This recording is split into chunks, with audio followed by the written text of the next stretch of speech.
Hello, I'm Ron Bacon. I'm the mayor of the beautiful city of East Lansing, Michigan, the home of the Michigan State University Spartans.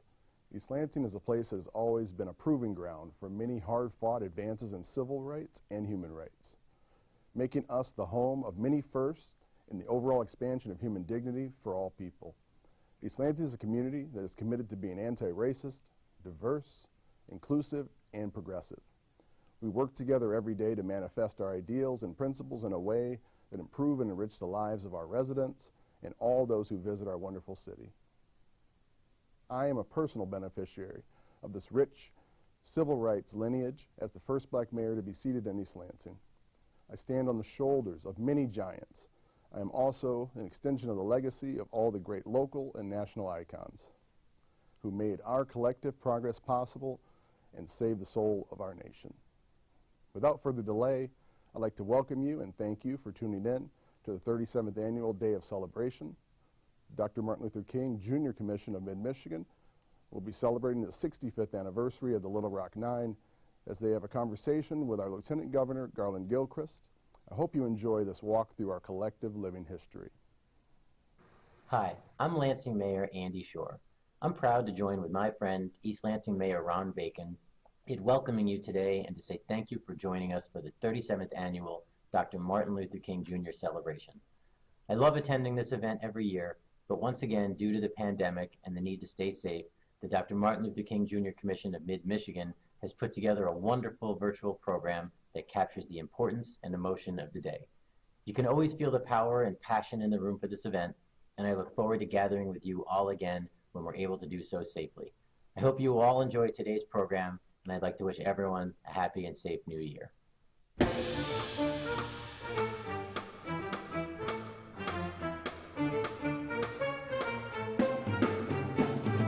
Welcome to our special presentation of the 2022 Martin Luther King Jr. Commission of Mid-Michigan Day of Celebration. Tonight's celebration features an exclusive discussion with members of the Little Rock Nine, Ernest Greene, Carlotta Lanier, Minnie Jean Brown Trickey, and Terence J. Roberts. Moderated by Michigan Lieutenant Governor Garland Gilchrist. Musical performances by Candace Glover and Larry Trice Jr., with special appearances from United States Senators Debbie Stabenow and Gary Peters, and Congresswoman Alyssa Slotkin.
Good evening.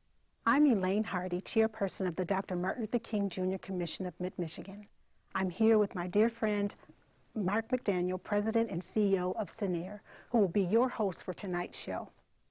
I would like to thank Angela Davis from Detroit for that wonderful performance of our national anthem. The Dr. Martin Luther King Jr. Commission of Mid-Michigan is a nonprofit elected body comprised of volunteer representatives dedicated to preserving the legacy and teachings of Dr. King by supporting community agencies and empowering youth to achieve educational goals. Over 30 years ago, business and community leaders came together to advocate for federal legislation to create a King holiday. Today, the work of the Dr. Martin Luther King Jr. Commission of Mid-Michigan is just as meaningful and impactful. It has grown to include community pilgrimages to civil rights landmarks, art, essay, and scholarship contests, community conversations, concerts, and our most notable community event, the annual Day of Celebration. I hope that you sit back and enjoy the show with your host, Mark McDaniel. Well, good evening, and I too want to welcome all our viewers to the 37th annual Dr. Martin Luther King Holiday Celebration broadcast. I'm Mark McDaniel, President and CEO of Senair Corporation. I'm honored and blessed to be before you tonight as honorary chairperson. I'm here with the wonderful Elaine Hardy. How I wish we could have been in person this year. But fate would have it, so our resiliency is being tested, but we are committed to not being deterred from reaching our goals and helping people. This year's theme, in the long run, justice finally must spring from a new moral climate, could not be more fitting. It reminds us that the pursuit of justice is a daily, renewed quest that we must never abandon. Senair has an unwavering belief that all people deserve the opportunities that are provided by living in a healthy community. It is our why. This commitment is our personal pursuit for justice in housing, neighborhoods, and communities. It is the theory that housing, neighborhoods, and community undergird the American dream of life, liberty, and the pursuit of happiness. Yet these pillars were weaponized to disenfranchise black and people of color for far too long. Restrictive covenants, predatory lending, disinvestment in education and schools, police brutality, and no justice in the justice system were and are issues that still exist today. That's right. Dr. King's words tell us, in the long run, which means to endure, stay the course, then justice finally must spring. He's telling us the unjust will not always be justified. There will be a rising, concluding his statement now from a new moral climate. With the help of unblinking eyes of cell phone cameras, new emerging activists, and the greatest force known to man, love, there was a revolution around the world to fight racism. Yes. This is exactly what our guests, 4 of the original Little Rock 9 did. They fought racism head on and won, but not without battle scars, Elaine. That's right. Thank you to you and the Commission for your work and reminding us that Dr. King's dream can be our reality if we want it to be. That's right. Speaking of wants, I want us to be back in person next year. I really do. It would be great to see all of our friends and colleagues again, but there's something personally for me. I want to hear that live music. I want the spirit of that music to come into me like it has before, so I can get my dance on, Yes. and we can have some fun Absolutely. and celebrate Dr. King's legacy. Hello and warmest greetings to everyone joining us for this year's virtual Dr. Martin Luther King Jr. Day of Celebration. On behalf of Jackson's 3,500 associates across the country, may I say it is our pleasure to support this special event each year, and more than that, to encourage diversity, inclusion, and equity in our workplace all year long. I'd like to extend a special welcome to a group from our office who is watching the broadcast tonight. Members of Jackson's Employee Resource Group, VIBE, or Visions in Black Excellence. These associates and their work are just one example of Jackson's commitment to maintaining a culture of respect, where all associates can contribute toward our company's purpose to help Americans achieve financial freedom for life. Today, I am delighted to tell you about our esteemed keynote panel, 4 members of the Little Rock 9, Carlotta Lanier, Minnie Jean Brown-Trickey, Ernest Greene, and Terence Roberts. These 4 join us as we commemorate the 65th anniversary of their courageous act to break the color barrier at Central High School in Little Rock, Arkansas. Carlotta Lanier was just 14, making her the youngest of the Little Rock Nine. Following her graduation from Central High, she attended Michigan State University for 2 years, go Green, and graduated from Colorado State College. She founded a real estate brokerage company and has built a career as a professional real estate broker. Minnie Jean Brown Trickey was only 15 years old when she gained her place in American history. She attended Southern Illinois University and later completed a Master's of Social Work degree. Under the Clinton administration, she served as Deputy Assistant Secretary for Workforce Diversity at the Department of the Interior. Ernest Greene was the oldest of the Little Rock Nine. He went on to earn a master's degree from Michigan State University. Go White! Mr. Greene became involved in employment law, helping minority women in the South find opportunities for professional careers. He served as Assistant Secretary in the Labor Department under President Jimmy Carter. And finally, Terence Roberts, our fourth member of the Little Rock Nine, who is joining the panel today. A graduate of California State University and UCLA, Dr. Roberts obtained his PhD in psychology from Southern Illinois University. For 40 years, Dr. Roberts was a practicing clinical psychologist. Today, he is CEO of Terence Roberts Consulting, a firm devoted to fair and equitable practices. This evening, we are honored to present you with a discussion moderated by Michigan Lieutenant Governor Garland Gilchrist and members of the Little Rock Nine, Carlotta Lanier, Minnie Jean Brown Trickey, Ernest Greene, and Terence Roberts. The Little Rock Nine originally was intended to be 18 students, as 9 other students chose not to participate. The discussions on integrating Central High School and the concern for your safety must have been grueling. Please share with us what the conversations were like with your parents, mentors, friends during these months and weeks and days leading up to this day where the 4 of you walked through the doors of Little Rock Central High School. How did you feel during these discussions? Dr. Lanier, I'd like to please start with you. Well, could I make one correction there? It was more than 18 that was a part of this group. Actually, 118 had signed up. And unfortunately, I guess for some reason or another, the school board or whomever whittled it down to 39. And I expected 39 of us to be at school that day. And it turned out to be 9 of us. So that is truly the way things materialize. 39 of us sat before the superintendent of schools and heard the litany of things that we could and could not do at Little Rock Central High School. So that day was one big day for us. And I'm very proud to be a part of this group. That's incredible. Ms. Brown Trickey, can you tell me about your experience? Here's what happened, I think. It came on the intercom at the high school, Horace Mann, saying, if you live in the Central District and you're interested in going, sign this sheet. And I did. And the way that I describe it is I skipped home and said to my mother, I signed up to go to Central. And she said what mothers tend to say, okay, we'll see. And I think that, isn't that what happens? I mean, isn't that the name of the game, right? Well, I mean, I think, first of all, that part of my reason for signing up, my best friend was Thelma Mothershed. And we decided, we lived close, so we could walk. And Melba, who's one of the, we planned we could walk together to Central. So, I mean, as much as we were interested in the fact that it was the most beautiful high school in America, it was there. And that's a really important thing. We knew it was there.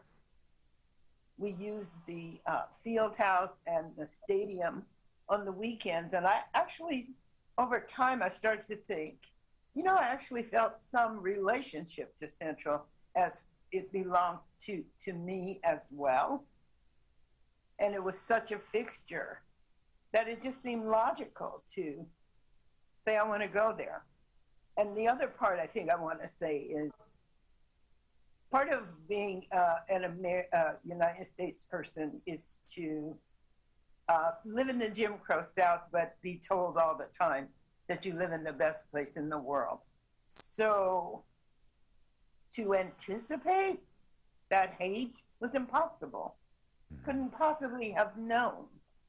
And I think people say, well, you're so brave. And I say, oh no, the bravery came later. Yeah. There was nothing brave about signing up. It was watching the behavior of the violent mob and the hatred that came later. The courage comes down the road when necessary. Yeah. You know, I felt like I had a right to go. Exactly. Brown versus Board of Education gave me that right. You discussed it with your parent. I didn't. Well, I didn't discuss it. That was it. We'll see, and that's it. Yeah, I signed up and didn't think another thing of it. You know, I want to come back to that bravery and what you had to endure, and how that bravery had to come in response to reality. But first, I would like to bring Mr. Greene in to hear his perspective on this first question, and I want to return to this. Well, I'm going to steal a little bit from each of my colleagues, that my assumption was, with as big as the court decision was, May 17th, that the Brown decision, that I assumed everybody, all my peers, were seeing the same picture that I was. The Central was closest. It had more facilities than we had at Horace Mann. And that when I came home and told my mother that I had signed up to transfer to Central, she, like Minnie Jean's mother, said, okay, we'll see. And you couldn't live in Little Rock. This is a year after the Emmett Till murder, a number of other things, without realizing that this was a game changer. And that even though we lived closer to Central than to Horace Mann, the segregated South had us to go to Horace Mann. Central had a physics class. Horace Mann didn't have a physics class. All of those things weighed in. But I, like my colleagues, didn't think that simply signing that sheet of paper was going to make a revolution and change the nature of our relationship in this country. To me, it was the right thing to do. It was money that my family paid in taxes. And I played in the high school band at Horace Mann, and we used the stadium at Central. And marching up and down that field sometimes, I wonder, what could they be doing at Central that required such a big building, so much attention, so much time? And like everything else that occurred in the 50s, 60s, 70s, that it was about power, information, and access. And I grew up in a family in which it was all right to reach. And Central was a reaching moment. I'm glad I did it. And I'm wedded to these 8 other folks for the rest of my life. But they had a vision. They had families that supported their vision. And I look back now, I'm glad I did it. You know, I'm struck by that connection about the fact that all of you did this because it was not only the right thing to do, but it was your right to do it. And I'll also see the commonality, and at least 2 of your mothers said, well, we'll see how that works out. So Mr. Roberts, I'm curious what your family's response was and how you approached this decision to sign that paper to go to Central. Well, the conversation was actually very short. I came home and said that I had volunteered to participate in this experiment to desegregate the one school. And they responded with, "We will support your decision 100%. But then they added a codicil that was very important, I found out much later, and that was, if you get there and you find that it's too hot and you need to leave, we will support your decision to quit 100%. Now, I didn't realize how important that was until much later, because there were times when I did want to quit, a lot of times. But I felt like, since I had the choice to stay or leave without losing even one iota of parental esteem, and because I had invested so much of my time and energy in that place already, it would be a little foolhardy to say no. Besides that, I had come to realize that part of my mission there was to model law-abiding behavior for the people in the mob, because they were lawbreakers. What they were doing was illegal and immoral. I was there to demonstrate how it was possible to live in this country and actually obey the laws. Thank you. Great question. Oh, I appreciate that. And I just have to say, it is as a point of personal privilege. My grandmother, my maternal grandmother, is from Little Rock, Arkansas. So it's just such an honor and a privilege to have this conversation with the four of you and everything you represent. And so, you know, with that in mind, and some of you have alluded to this in the last question, but just to put a finer point on it, you know, how aware were you that the act of attending Central High School was going to be a pivotal milestone in the struggle for civil rights in America? Like, how conscious were you of that? And so I want to switch the order up a little bit. I'll start with you, Ms. Brown-Trickey. I think on the first day, well, first of all, there were all kinds of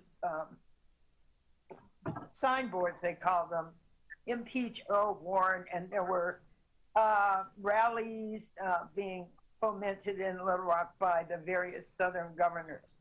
So as a teenager, you're just kind of paying just a little bit of an ear to that because you're doing other things, I think. So you hear the opposition sort of going, and you see the rallies. I mean, I can't tell you how much then feels like now.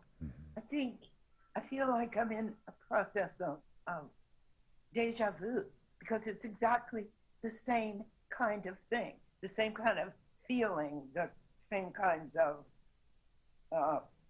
rabble-rousing, but still, I was young enough not to pay too much attention. But there was the Emmett Till death, and that was really important, because when you're sort of doing all the anthems and pledges, you're feeling safe, but on the other hand, you know that you're not safe in that setting because it's a Jim Crow South. So you have kind of a parallel life.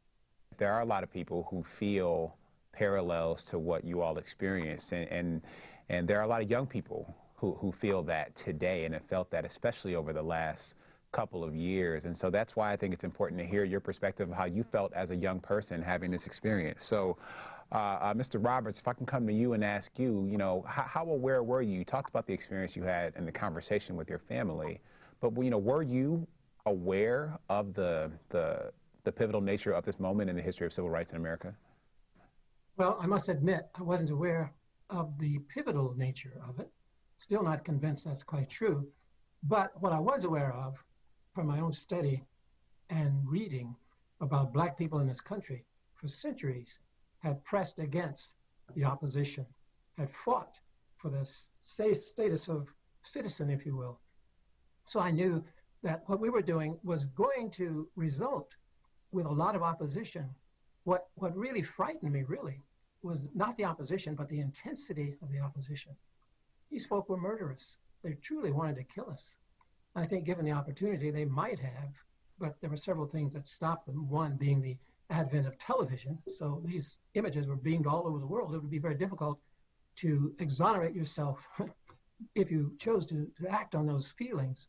But also, I think my thought was again, from my historical understanding, these pushings forward by Black people never resulted in a lot happening, a lot of change. So at best, what we're going to do is make a very small step in Little Rock.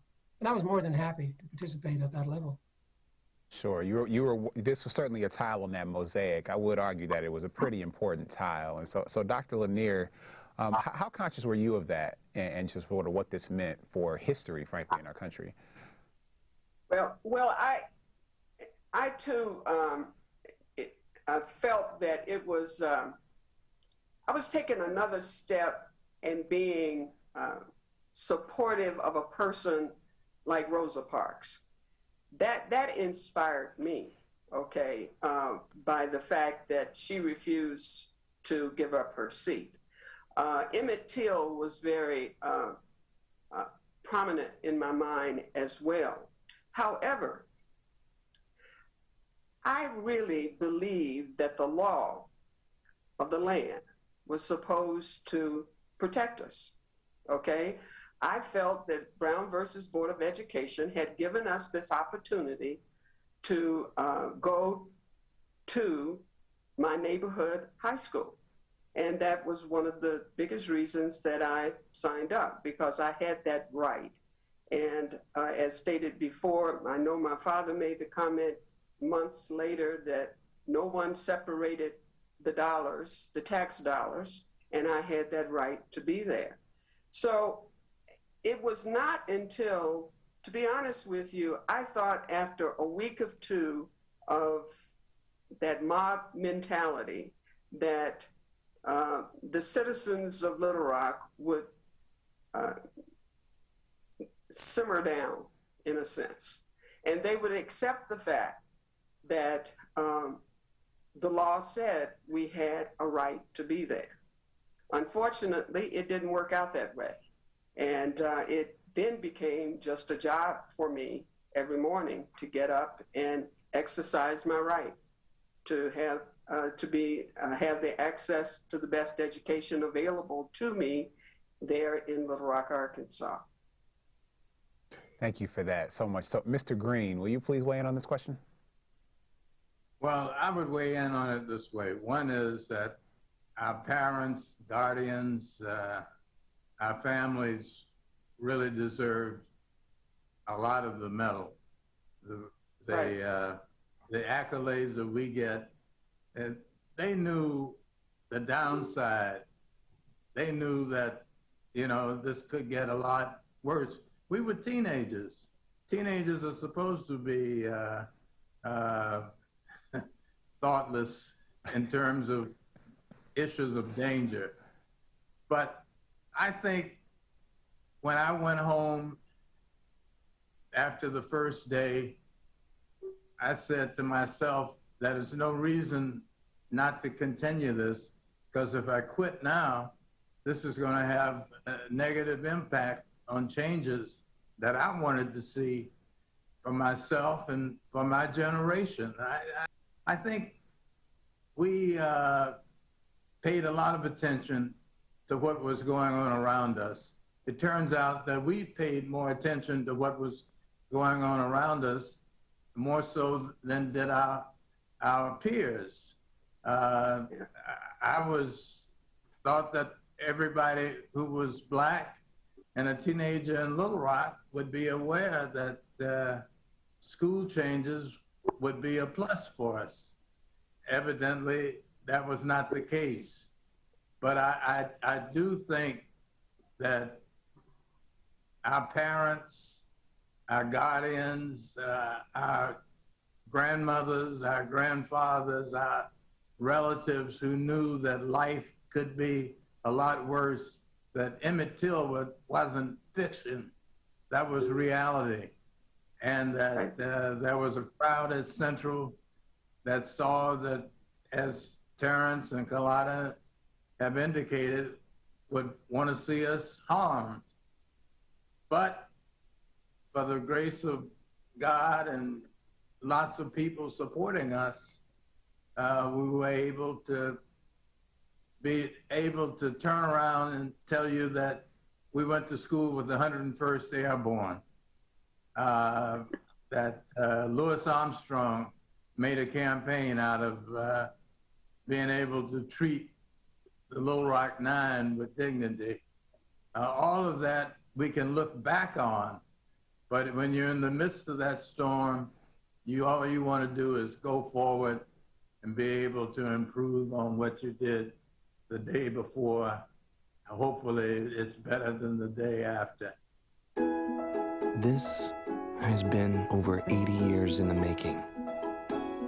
Little by little, piece by piece, taking the time to get it right. At the end of the day, it's about working together to make a difference. When it comes to that, we've got it down to the letter. LAFCU, your credit union for life. Hello, I'm U.S. Senator Gary Peters, and welcome to the 37th annual Dr. Martin Luther King Jr. Day of Celebration. And while we can't gather in person as we've done in years past, I'm pleased to join you virtually here today to commemorate Dr. King. I first want to thank Chairperson Elaine Hardy and the MLK Commission of Mid-Michigan for all the work that you do to put on this distinguished celebration, as well as the greater Lansing community for its continued dedication to honor Dr. King and his legacy, one that has been carried on by so many and continues to inspire new generations to seek a world where love triumphs hate. Among these stewards of justice were the Little Rock Nine, 9 students who bravely enrolled in an all-white Arkansas high school in 1957, paving the road for other black students in America and pioneering the civil rights movement forward. I'm honored that members of this group will be joining us virtually here today. We have endured unprecedented challenges over the past 2 years, but we can never lose sight of the dream that Dr. King instilled in us all. We must accept finite disappointment, he said, but never lose infinite hope. Together, we can create the world built from justice and righteousness that Dr. King dreamed of.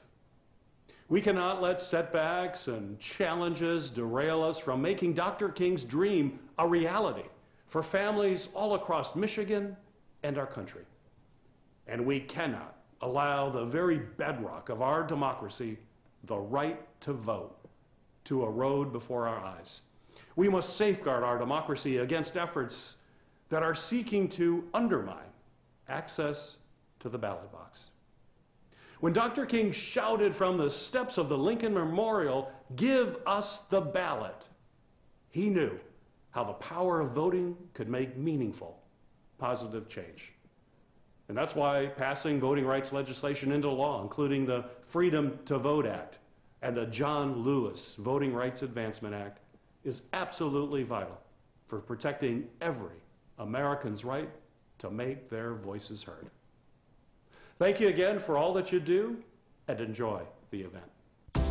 Jackson provides retirement products for industry professionals and their clients. Jackson supports nonprofits that promote strong families and create economic opportunities in communities where its employees live and work. Since our beginnings over 85 years ago, Case Credit Union has focused on community and assisting individuals to become financially strong. We believe and live our mission that everyone should be given the opportunity to achieve financial success through service we provide. We are honored to be recognized as the Outstanding Credit Union of the Year by the Michigan Credit Union League and will continue to make Case inclusive and accessible to all. Belong to something special. Become a member. Good evening, friends, distinguished guests. I'm Congresswoman Alyssa Slotkin, and I represent Michigan's 8th District in the House of Representatives. It's a tremendous honor to join you as we celebrate the life and legacy of Dr. Martin Luther King Jr. As many of you know, tonight's broadcast wouldn't be possible without the tireless work of the Dr. Martin Luther King Jr. Commission of Mid-Michigan. They are real people who for more than 40 years have continued to carry out that unfinished work that Dr. King began. And in particular, I want to thank my friend, Ms. Elaine Hardy, for her leadership and tireless efforts as the Commission's chairperson. I'm also delighted to welcome our distinguished guests, members of the Little Rock Nine, Minnie Jean Brown Trickey, Dr. Terence Roberts, Dr. Carlotta Lanier, and our fellow Spartan, Ernest Greene, to our community and to Michigan's 8th Congressional District. The theme for tonight's event comes to us from a telegram that Dr. King sent to President Eisenhower after federal troops were sent in to desegregate Central High School in Little Rock, Arkansas. Although these lines were originally written in 1957, Dr. King's words feel incredibly relevant to the work that goes on today. And so for all of us gathered today, this justice continues to be our collective goal, creating a new moral climate, our collective responsibility. However, I can't help but feel drawn to the rest of that quote. Dr. King wrote, quote, "Justice must spring from a new moral climate, yet spiritual forces cannot emerge in a situation of mob violence," end quote. In short, violence stifles the spirit and prevents progress. Throughout our history, there have been moments when that violence has prevented progress. It's frayed the ties that bind us together and taken us further from our nation's values. And whether violence is found on the steps of a high school in Arkansas or on the steps of the US Capitol, whenever Americans have turned on Americans, it is our responsibility to confront the ugly roots of this violence head on. How do we do this? In the face of such a challenge, it's natural to ask ourselves the fundamental question that Dr. King also asked: where do we go from here? The answer, I believe, lies with the path that Dr. King himself followed. In moments where it feels like our moral climate is eroding and justice and progress are drifting further and further away, we drive out darkness with light. We drive out hate with love. Dr. King never failed in his belief that the better angels of America would prevail. His words are more relevant than ever today. Whether he was preaching from the pulpit, writing from a jail cell, or addressing a crowd gathered in front of the Lincoln Memorial, Dr. King's words still guide us. And in this new year, as we navigate through the darkness that can feel at times like it's all around us, I encourage you to take a moment. Look to your left, look to your right, and find the people who will sustain you, who give you faith, and who give you courage to take the high road and play the long game. So on this important day, let us recommit ourselves to the work of fostering a new moral climate. Let us strive towards the dream of the dreamer, justice in our beloved country. Calling all artists, Delta Dental of Michigan is proud to sponsor the 4th annual Dr. Martin Luther King Jr. Art Contest, which is now open. This contest is an opportunity for local artists to showcase their talents while honoring the legacy of Dr. King. Cash prizes ranging from $500 to $1,000 will be awarded to one individual in each of the 3 categories. To learn more, visit mlkmidmichigan.com/scholarships.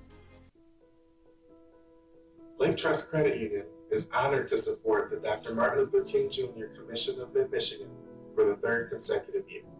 Embracing the passion behind Dr. King's mission, Lake Trust empowers programs that focus on enhancing health, well-being, education, and financial equity. By channeling the power in all of us, we can drive positive change in our communities and advance Dr. King's legacy together.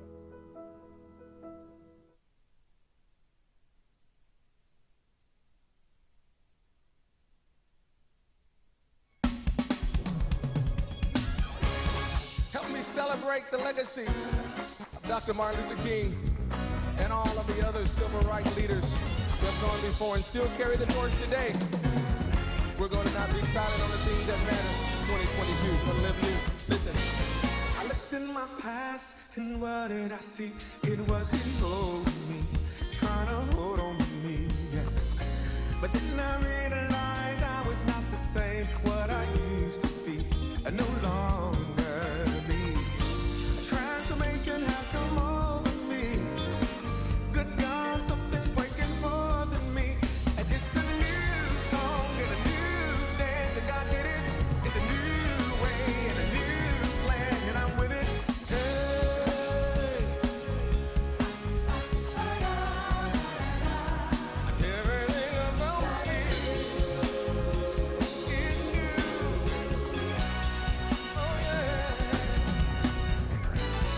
You thought you knew me, but you didn't know the man God knew I'd be, what He's seen in me. 'Cause any man and me in Christ is not the same, but a new species. Hard to believe. I'm seeing things that I can never see. I'm the man of all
good. I got a brand new talk. Good God Almighty. It's a brand new day. All things are passed away, 'cause I got new love, yeah. Come on. I'm in it. I've got a new one and a new way. Say yes. Come on and dance with me. Come on and move me. Good God Almighty. I got joy. Oh yes, I do. I got peace. Everything I wanna be. Yeah, yeah. Yeah, yeah. Don't you wanna go with me? Don't you wanna love with me? Said I wanna celebrate. Oh yes, I do. Yeah. I got a new.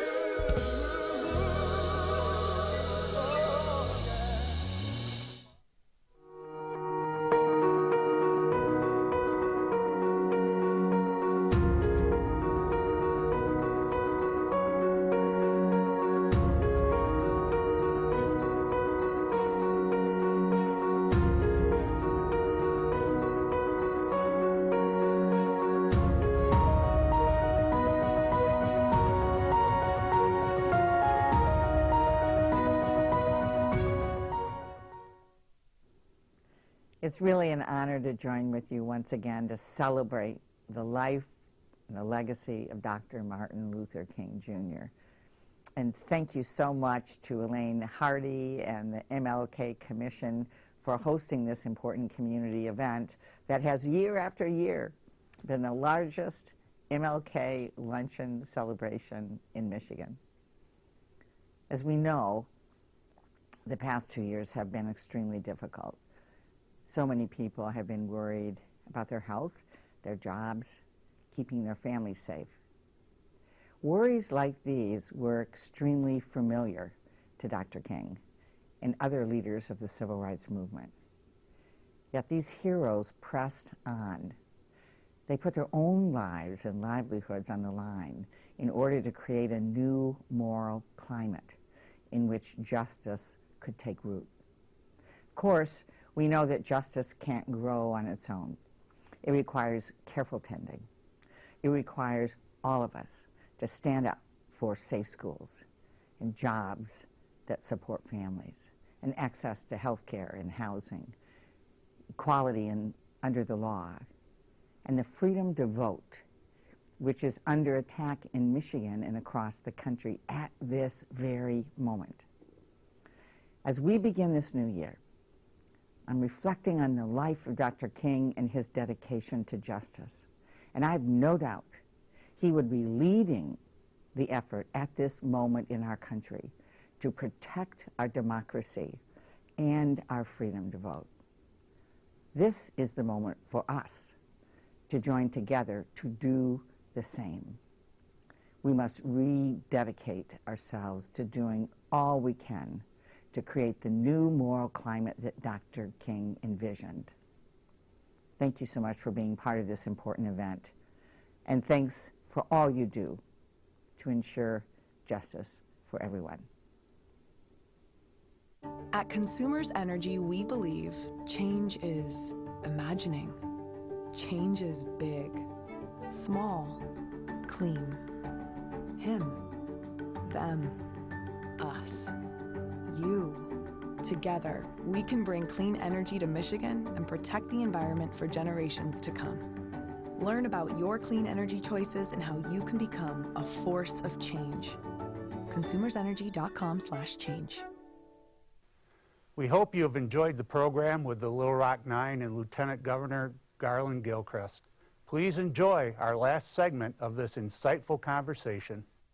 And it does bring me to this next question. You know, there are so many photographs from September 4th, 1957, and from the other days of schools integrating. But, you know, one in particular is this really iconic photo from that day in Little Rock. That's the photo of Hazel Bryan, this white woman snarling and just yelling all kinds of obscenities at Elizabeth Eckford as she tried to enter Central High School.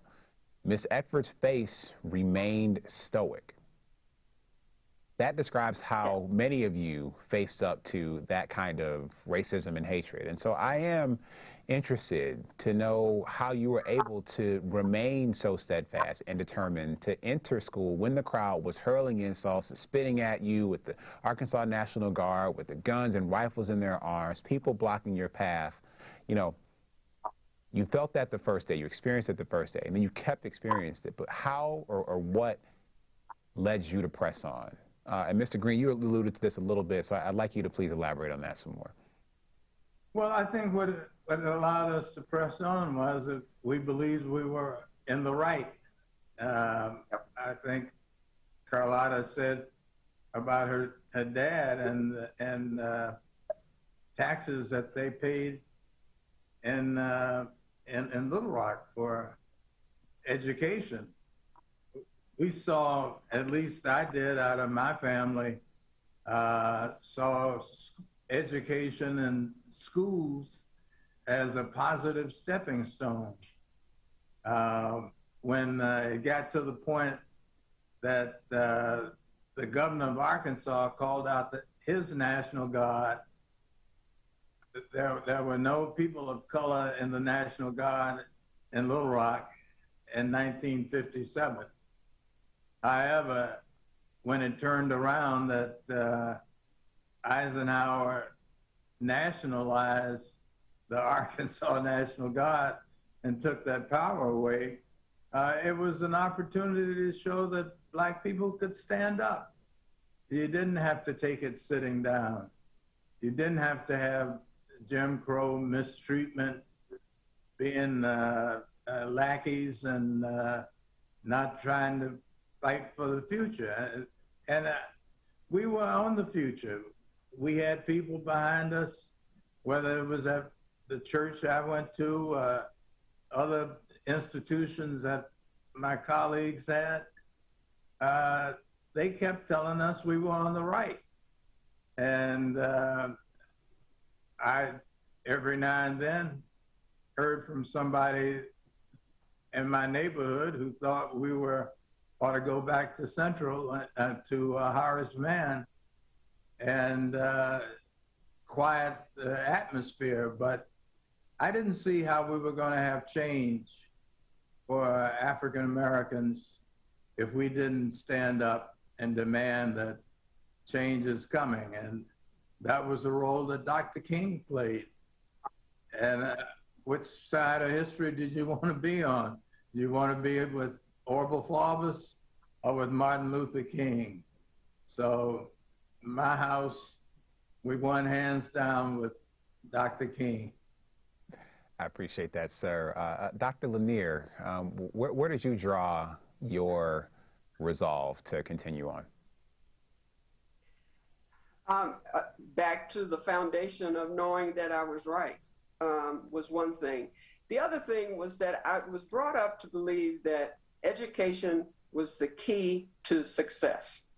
And with that, with the fact that Little Rock Central High School afforded so much more on the educational plane, and that I passed this school every day, and I had the opportunity to go there. So I'm going to do that, and I did that. And it became a situation where I wanted all that was available to me. And so each day, even though there were people there that did not want me to be there, I knew I had a right to be there, and I wanted the opportunity to take in everything that I could and was allowed to do. Because as I told you before, we were told what we could and could not do. We could not participate in extracurricular activities. And most of us had done those sort of things. We had been a part of student council and the band, the choir, all of those things. I was captain of my basketball team. But I had to give all of that up to go. But as I said, I learned at home that the road to success was getting all the education available to you. And this was my opportunity, whether that door was flung wide open or a crack in the door. I was going through it. So that was the attitude that I had. And unfortunately, they took all of the fun away from us as far as high school years. But I do feel that what we did was the right thing to do. It opened up doors for other generations behind us to do some things, and I really didn't realize any of that at that point in time, to be honest with you. And that just came over a period of time that I've accepted that particular role, that we did open up doors for future generations.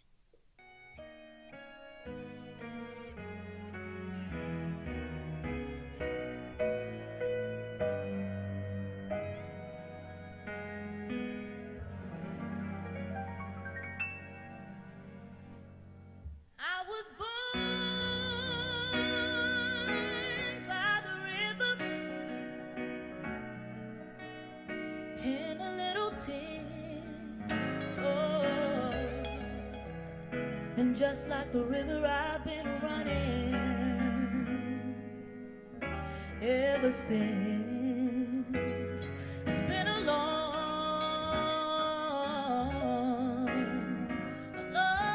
time coming, but I know a change gonna come. Oh, yes it will. It's been too hard living, but I'm afraid to die, 'cause I don't know what's up there beyond the sky. It's been a long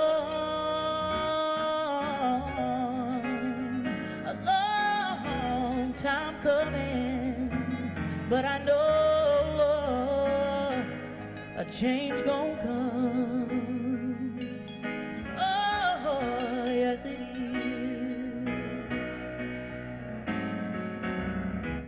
So I go to my brother.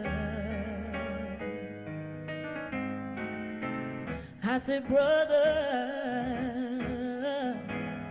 help me, please, oh. But then he winds up knocking me back down on my knees. And oh, there's been times when I thought, I wouldn't last for long. But now I think I'm able to carry on. It's been a long